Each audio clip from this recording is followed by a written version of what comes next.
საკაიფოდ დავიღალე.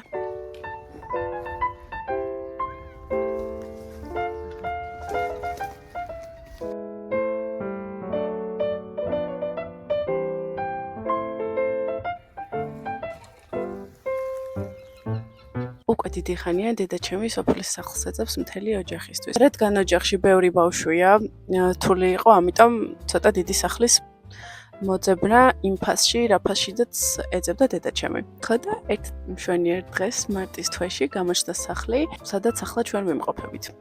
სახლი არის ორსართულიანი, ძალიან დიდი ეზოთი, ბევრი ხეხილით და უმაგრესი აივნებით. აბადე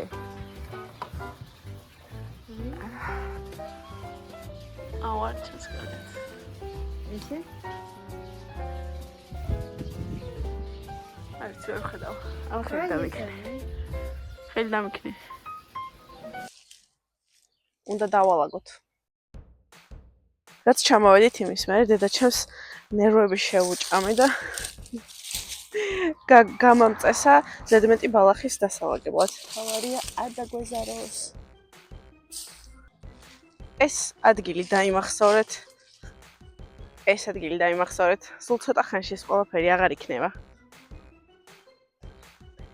ტობრო მე უნდა დავალაგო. ეს ადგილი ხო გახსოვთ? ნახეთ როგორი დაალაგებულია.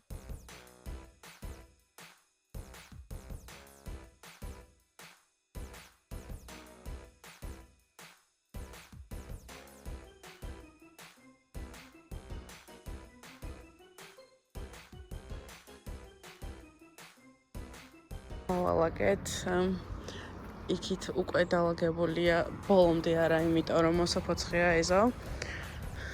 აქედან ჩანს სახლის მეორე სართული. საკმაოდ დიდი და ნათელი სახლია. და შენთან მოვდივარ.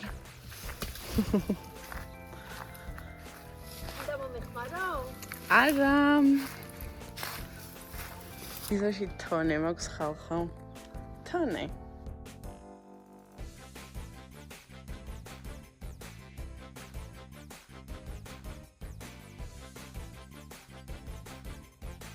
ამ ადგილას იქნება ვანა ტუალეტი. ზედმეტად დასალაგებელია, მაგრამ ეშველება.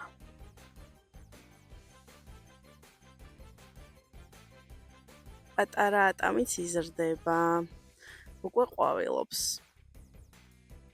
რადგან ამშობად კვირად მხოლოდ ეზოს დალაგებით შემოვიფარგლეთ, იმიტომ რომ ძალიან ბევრი უაზრო ბალახი იყო გაზრდილი და მალევე გვინდოდა მაგვაშორებინა, რადგან გაზაფხულია. სახლის დალაგებას შემდეგი კვირისთვის გადავდებთ. მთავარი არის ის, რომ სახლი არის ძალიან კარგ მდგომარეობაში, მყარი კედლები აქვს, არ აქვს ბზარები. უბრალოდ კოსმეტიკური შელამაზება დაჭირდება და ვანა ტუალეტის გაკეთება. მინდა გთხოვოთ, რომ ამ ვიდეოს თუ ვინმე გამოცდილი ნახავთ, ვისაც სოფლის სახლი აქვს და არ ყვება მშენებლობაში, ან ბაღის მოვლაში, ან რამეში მაინც დამეხმარება, გთხოვთ გამიზიაროთ კომენტარებში. ყველა რჩევას გავითვალისწინებ. და რავი, მადლობა.